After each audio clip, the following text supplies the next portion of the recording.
This is lesson 8-2, volume of a cone. Open your books please to page 598.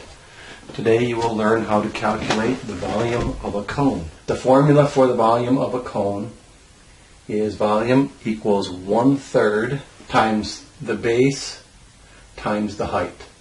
Or you could look at it this way, because it is a cone, it is a circular base. So we have 1/3 times pi r squared and then multiplied times the height.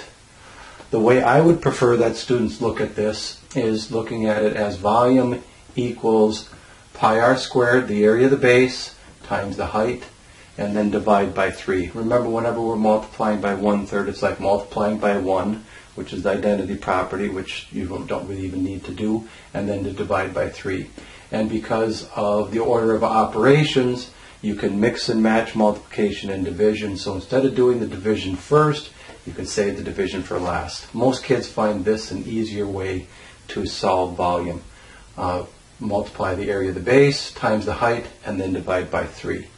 One of the things you can do, if you would like to, you can come in and I will use the cone that we have in class and the cylinder we have in class. You can literally fill up the cone with sand or something similar, or even water, and pour it into the cylinder, and you fill up the cone 3 times, and it does indeed equal a cylinder of the same size. Some kids learn quite a bit from that physical demonstration, but I think most of them would just as soon just know what the formula is and then apply the formula to any given problem. Sample problem number 1. You can check in your book and see that the radius is 3, the height is 6, so we merely use the formula. In this case, it works out really well. We have pi times the radius squared, 3 squared, times the height, which is 6.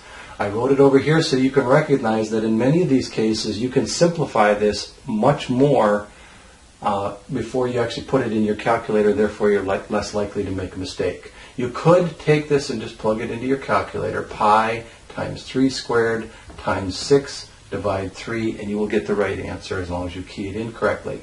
But in this case we can see we can simplify, and 3 times 6 is 18, and I can reverse it and just say 18 pi. Just put 18 pi in your calculator and hit equals, and you will immediately get 56.5 cubic inches. Remember, it's cubed. Once again, please push pause and do letters A and B. Problem number 2. In this case, the problem gives us a diameter of 8 and a height of 10. Since we have a diameter and we need to use radius, we cut it in half. We have a radius of 4.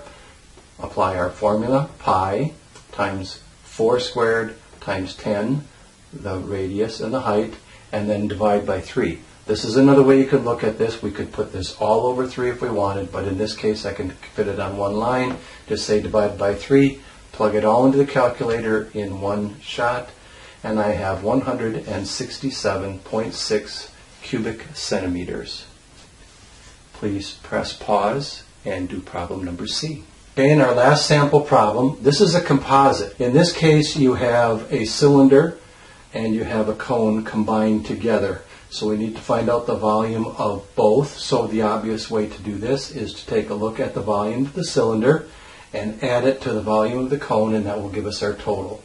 So if you look at the cylinder, the radius is 4 and the height is 4. So you have, actually you could just write 4 cubed here if you wanted. This would be 4 cubed.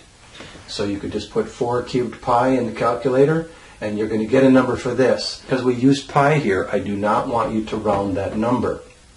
We'll talk about that in a minute. Then you look at the cone, and you'll notice that the cone has a radius of 4 also, but it has a height of 5. So it's pi times the radius 4 squared times the height of 5, and then we need to divide by 3.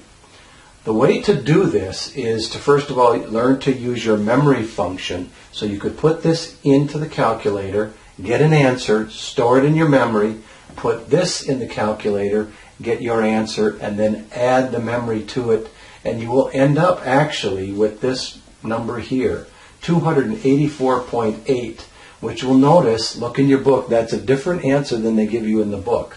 Because they rounded here and they rounded here, they end up slightly off here. If you don't know how to use the memory function in your calculator, because they're all different, I'm not going to try and give you instructions on that, come and see me. I will help you learn how to do that. Or better yet, put parentheses around it. Put parentheses here and here, and then hit your plus, parentheses here and here, all in one shot in the calculator. You can look at it, make sure the numbers are all correct, that you didn't mistype anything. Hit equals, and you will get 284.8.